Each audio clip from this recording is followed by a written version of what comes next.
Broadcasting from the business capital of the world, this is the Podcast Business News Network.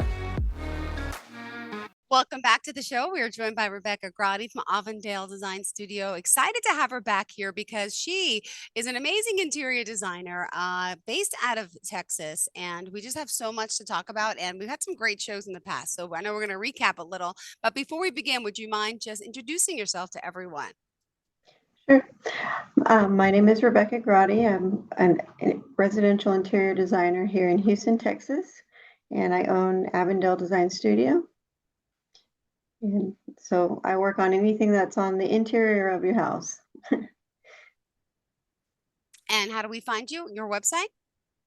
It's www.avondaledesignstudio.com. And my email address is rebecca@avondaledesignstudio.com. Okay. And for today, I know we're going to recap a little about last week, but we've spent the past two shows actually seeing is believing, and you're going over spacing design, how it all works. And you had some amazing photos and renderings the past few weeks. So let's recap a little about that. And then we're going to talk to you about belief. Excuse me. What in mind for today? Because this is not the right note. What did you have? Okay. What did you have in mind for today? So I did a PowerPoint on just refreshing the space. Sometimes we've got different types of challenges, and that That's it. that we run into whenever we go into a new space, that we have to basically, we have different techniques that we use to try to revive things. That's it. We got the reviving. Good. Yeah. Awesome. So you start off by giving an evaluation, you mentioned, right? So the interior architecture, you say, in the bones of the room. You look into the symmetry, the asymmetry, the creating balance, the ceiling height illusion. And did you want to, are you going to show some of these pictures today too as well, or? Yes, I Okay, can. perfect. That's what I was planning on doing, that because sometimes, I mean, talking about it's one thing, but when you can see the picture of like what I'm talking about, it Yes, makes it a little bit. no. Seeing is believing for sure. I'm looking at Yeah. everything here, but it's better for we see it for sure. All right. Well, do you want me to go ahead and Yes, start bring the them share up. screen? Yeah, start with Okay. the I guess the evaluation process. We're talking interior architecture and the symmetry and asymmetry. I'm looking at that now. All right, perfect. Okay, let's All see. right, I see you're in evaluation. Okay. That's what we just talked about. Okay, perfect. So whenever we're going into a space, like especially if it's our first time to be there, we don't really know exactly what we're going to be getting into until we walk into the room. You got to see it. So we have a few different things. Just looking at, sometimes we're going into like a blank canvas, and then sometimes we're going in and their furniture is there or whatever. But basically, we take an overview of like, what does the room look like? And so here we go. Just let's see. Okay, so just looking at this space, it's basically it's a blank canvas, but from this angle, it's the interior architecture in this room is really important, because not all homes will have this sort of like detailed. Yeah, those beautiful columns and posts. Yeah. That's fancyly beautiful. But the room, actually, if you're standing in it, it is actually very symmetrical if you're looking at the fireplace. Yeah. But just looking at it blank, we know we're looking at like, where are the natural walkways? Where are we going to put furniture, basically? It's so hard because you have that beautiful window there. I know, right? So this is the same room here on the left side. Wow. So if you're looking at it straight on the fireplace, it's a very symmetrical room. So a lot of times that kind of dictates like how the placement of furniture, just because if you have that type of symmetry, a lot of times the balance of the room just plays beautifully with the symmetry. So we'll have like the coffee tables lined up with the side table that's lined up with the fireplace. And then everything is basically around that central axis, I guess you could say. And then on the room on the right, this is a very asymmetrical room. This room, the fireplace is way over on the side, and this room actually was a very long room. So we have to play with that the illusion of like, how are we going to make this room make sense as far as furniture placement? And so we have more furniture on the side of the room that is closest to you, where you've got the two stools, you've got a chair, and then we had to kind of elongate the room to make sure that the fireplace was included, because that fireplace is not in the center of the room. So that's one challenge that we Yeah. always have, depending on the symmetry of the room. So that's just working with symmetry, which is on the left, Mm-hmm. and then asymmetry, which is on the right. Yeah. Let's see. So this one is a room you can see on this top right photo here is before we did anything to it. Now this room is an angled room. This Wow. wall right here actually is angled. And so it kind of makes this room a little awkward to put the table straight. So what we did with this room is we actually used the angle and we angled this table with the room. So So you it got made rid of the the win. You got rid of the window? no, the window, Is it still let's there? see. So I'm this confused. photo here, Uh-huh. the before photo is the same picture angle as this one Oh, I'm here. looking to the left. Okay, I'm looking from the Yes. left. Okay, got it. And Okay. then this is just a view from the other Oh, side. okay, okay. Thank you. Okay. Yes. So, but you can see from this photo, these two photos that like Wow. just turning the table to where it's on the same angle as this wall Yeah. made the whole room make sense, Mm-hmm. because when the table is straight and the wall is angled, it's you have these weird pathways. And then we also ended up just putting some like a facade of some stone here to actually make the kind of make an accent wall out of it. Pretty. And I love the So floor. yeah, and this is a very asymmetrical room, but we use the angles of the room to use the illusion that this room is to try to make it as make it Mm-hmm. make as much sense as possible by angling the furniture with the wall. Okay. So, and we just kind of created a focal point around that angle.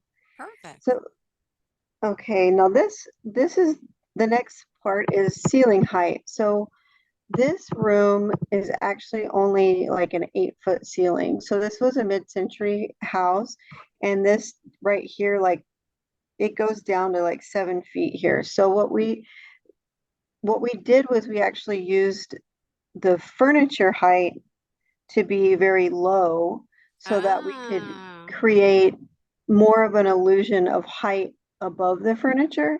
And that's when we brought in these really the big large lambs. I oversized see. lamps. Yes. We made sure that the drapery went all the way to the ceiling.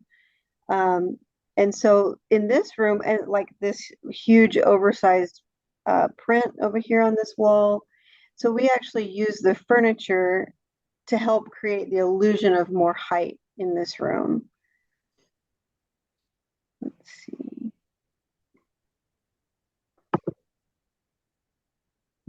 That is so pretty. Now I love this, it. I love it. again, Oh, we're where'd I go?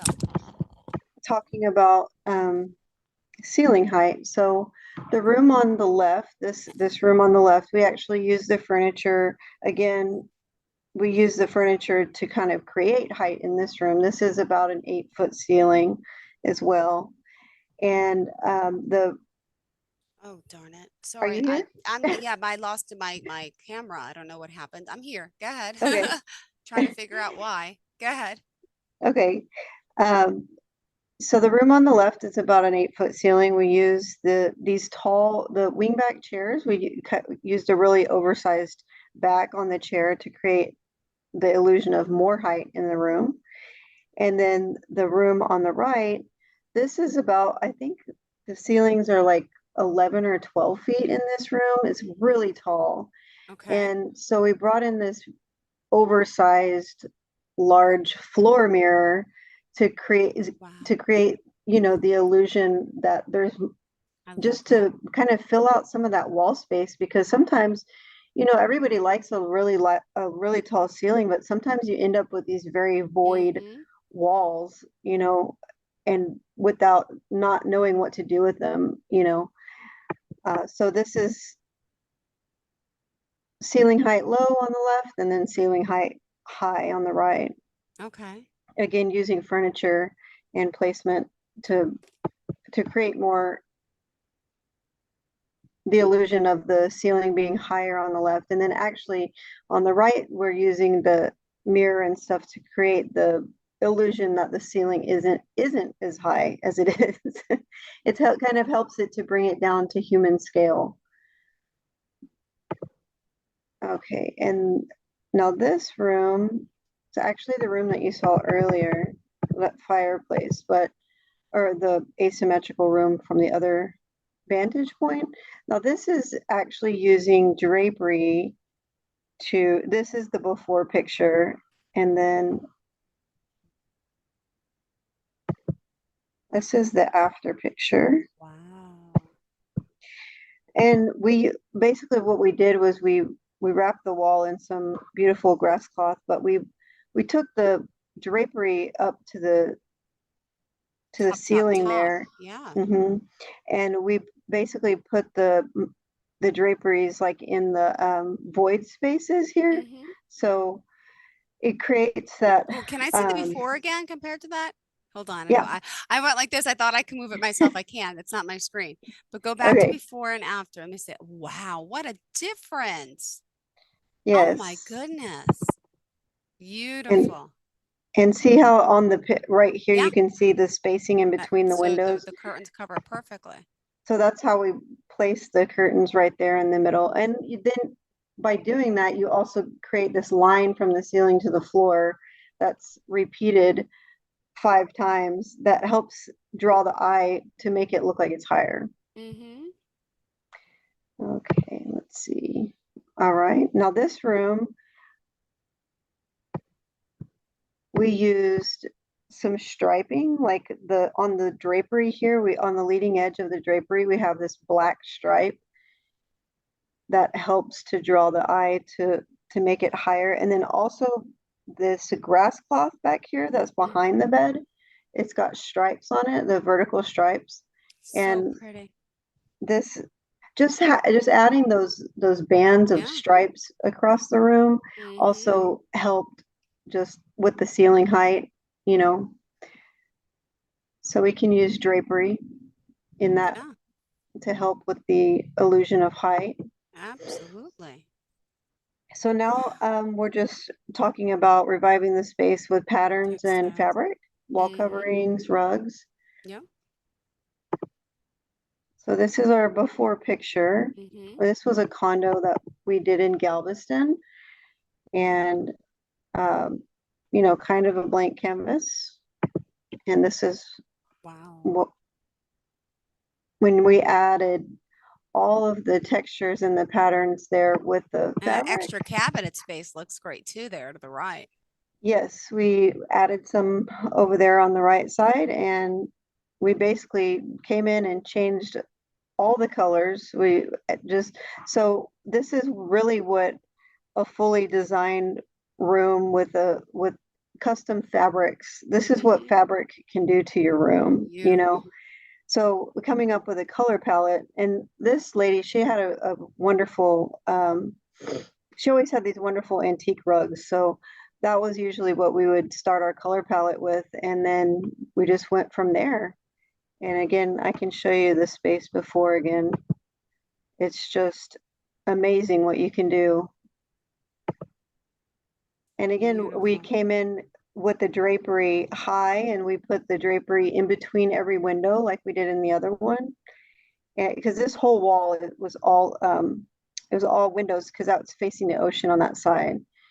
And so this is what fabric can do to your space. And again, this is a before picture of a dining room. It's very dark. But we're working with a dark floor, and then they put a dark rug above a dark floor and then a dark table. So, taking all those things into consideration, we have to come in and lighten up the room. So that's what we did to the room here. came in with some lighter fabrics, so a really nice light rug. We changed the room from it being a dining room to a piano room, but basically using fabrics and rugs to lighten up the space in this case. Yeah. Makes it look a lot bigger. Okay. And then, of course, upholstery that can dramatically change the way that you see your upholstery, just going from something like this here to this is the same sofa. We just had it recovered and tufted. So, wow. And this one actually are those chairs that I showed you last week. And then I've got the actual picture of them here, the way that they turned out. Okay. Oops. Sorry about that. Okay. So using just a modern fabric on a classic chair, it's always nice. And then this is the same sofa, but just the before and after of just redoing the pillows for the sofa. You know, sometimes. So you have all these contacts of people who can reupholster, who do all this. Okay. Yes. And but just what a difference it makes. Yeah. And those the drapes. difference of just the size of the pillow. I mean, sometimes people don't realize, like, just having a pillow that is the right size for a sofa, it matters, because those are too small. The orange ones, obviously. Yeah. They're too small and they're kind of flat. So we like to overstuff our pillows and make them bigger. Most people will tend to get a pillow that's too small for their sofa. But anyways, let's see. So this is how, just, using some wall covering, this is how different this room would be without it. It makes a wall covering like this makes a really bold statement in a room. And it's not for everybody. Like, some people are wouldn't go this bold, but on this next slide, this is a very soft wall covering that it's called, it's a grass cloth. And so this is the one that was in that library picture. It's just the other angle of that room. But the wall covering, it provides a real kind of a warm feeling. The grass cloth does. It's something that paint can't really do. So wall coverings are always a great way to update your space. And then this is another room that we used some grass cloth, and we did that on the inset of the bookshelves. So behind all the books, there's grass cloth in there, and it just gives them a nice warm backdrop to the space. Beautiful. Even that, yeah. And then the finishing touches, these are just like, what to do with your accessories and your bookshelves. So collections, a lot of times we'll have people that collect china, but china is one of those things, like, it needs to be displayed in a way that makes sense. And so a lot of times we come in and we'll style the shelves to make sure that that the china looks nicely displayed on their shelves. Wow. We use these, I love these little acrylic blocks. A lot of times we have to use those just to set things higher or whatever, but it just makes the display look better to elevate things sometimes. So a lot of times people will have collections of really tiny things. So what happens a lot of times when you have these collections of really small things, they kind of get lost. And dusty. And what we like to do is we like to put them, a lot of times we'll put them all inside of a glass box, so that do they still get dusty in there? Would you say? Do they still get dusty in there or no? No, not in the same way that they do if they're all on the shelf. So that's actually a good point. Yeah. So it's a dust saver as well. Like, you can It's actually probably easier to dust it this way. Yes. Um, I'm liking this idea. yeah. And let's see. And then this is just, creating your own collection. If you've got, sometimes people will have like an excessive amount of bookshelves and they don't know what to do Mhm. with I a have shelf. corks. I have to wash every few months. Like I wash all my corks with the macaroni like a pasta strainer because they get all Okay, dusty in yeah. there like that. But I do I do that too. Old vases, I love it. Yep. And let's see. So this is just a, a little overview of a few different styles of bookshelves. Because a lot of time bookshelves can be really difficult for people to tackle because they have a lot of, sometimes they'll have so many bookshelves and they don't have enough books, or um, or they have so many things and we have to edit down. So this the bookshelf on the far left, this is just kind of like an old world traditional style Mm-hmm. bookshelf that's got the leather bound books. Mm-hmm. Some people collect those type of books, and they make for a beautiful bookshelf. But of course, we always have to add in some accessories to kind of Mm-hmm. fill in the blanks so that it doesn't just all look the same from Like shelf to bland. shelf. Yeah. The second one is a shabby chic style, so it's got where we Love it. actually turned the books backwards, so like Mm-hmm. all of the bindings are the opposite way, and you're just looking at um, the white of the I love pages. it. Yeah.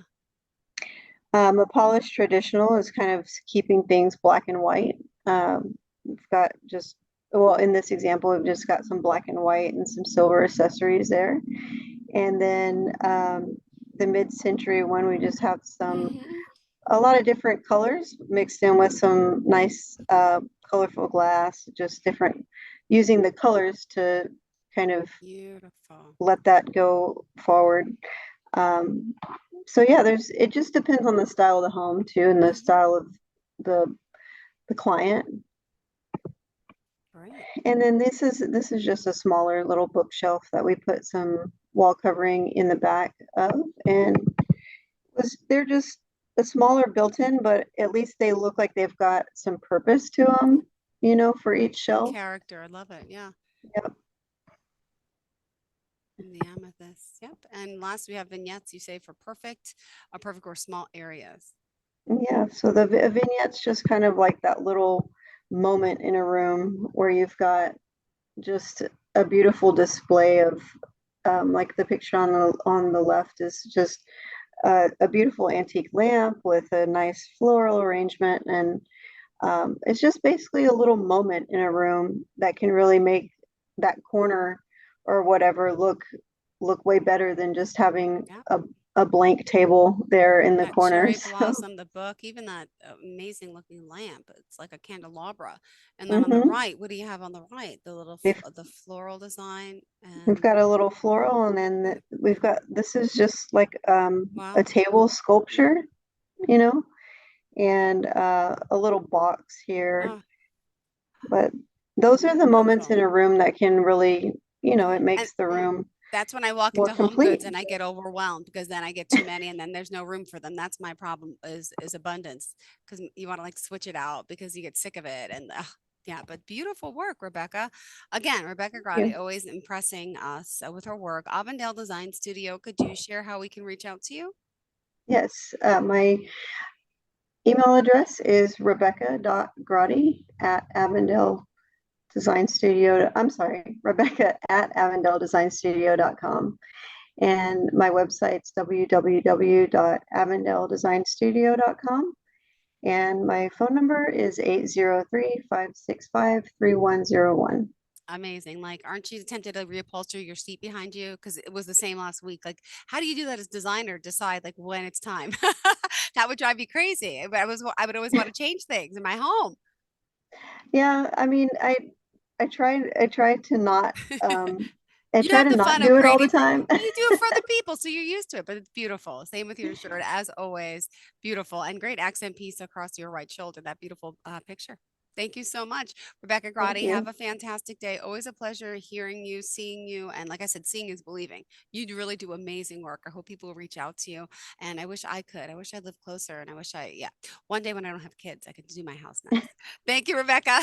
Are you looking for even more of the podcasts and hosts that you love? The Podcast Business News Network is proud to announce that you now have even more ways to listen live. Check out the MyTuner Radio, online radio box, and Simple Radio apps on iOS and Android, or find us online. Search for Business News Network on mytuner-radio.com, or search Podcast Business News Network on streama.com and onlineradiobox.com/US. Take your podcast on the go and don't miss a minute of the action.